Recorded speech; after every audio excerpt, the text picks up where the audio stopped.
Hey Asa, I have done something, and you get to see.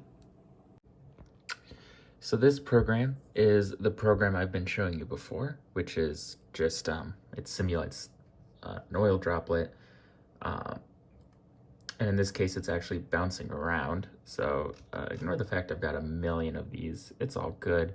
208 figures, don't worry.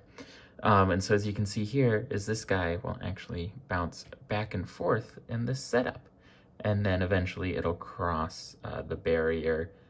The barrier here is at the 10 and the -10 mark, and you can see the barrier width is 4, so it goes to 14, and then after that it's free.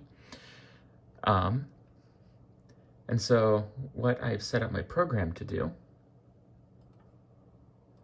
is I've set it up so that way it will run that simulation, and then it'll run it again and again and again, but with different initial conditions. So that way I can test out a bunch of different scenarios, right? So each of these has different values. You can see that here the width is only 0.5, and they have slightly different starting conditions.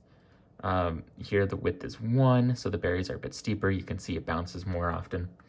And so then just the test is going to be, I'm varying barrier width, and I want to see how that changes how many bounces it has before it escapes the corral. And the fun thing is I did a smaller test of this, and ignoring all this top ugly data, we can look at these, and we get some interesting results. So the height is constant for all these trials. The width increases with the trials. And then here I just did 9 trials for each width to get an average number. And so here's the average number of bounces the droplet does before it escapes and travels away to infinity. And then here I made the chance, which I still have to do research if this is the right way to do it, but I have it set up so that way if it doesn't bounce at all, that's 1/1. Here, I can show you the Excel formula. It's 1 over the average number of bounces plus 1. So if there's 0 bounces, that'll be 100% chance that it will not bounce and it will in fact escape the corral.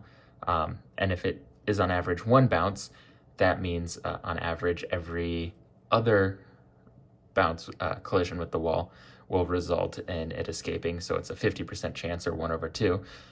So anyway, that's the formula here to get the chance of each one falling out.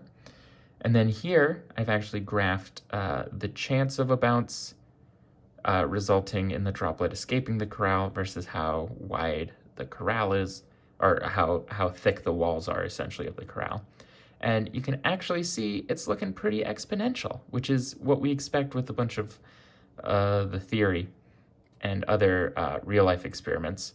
So I am actually pretty freaking excited that that's showing up. Not only did I program something that does have the bouncing as you saw in the position versus time graph, but also as the width increases, you start to see a decay in the probability that it escapes the corral. And so right now I'm running a test that is more detailed, so I'll have more data points and it'll go out farther.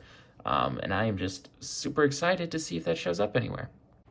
Because next week I'm emailing the professor again to start working with him on the paper, and it would just be really excited to say, like, not only did I have that original paper I sent you with the original model, but now I've worked out not only collisions, but I got some interesting data from those collisions, and propose that as something to explore. And then also I figured out 3D a while ago. I can't remember if I made a video about it. One of these days I will make a video, better vlog video about it. And one of these days I also plan to make like a produced science video, just explaining the model and the work I've done on it. But that'll come later. But for now, it's almost 1 in the morning. So I'm just getting a quick and dirty video about what I'm up at 1 in the morning doing. Anyway, Asa, thank you for sticking with me if you watched all the way through. Anyone else, congratulations, pat yourself on the back.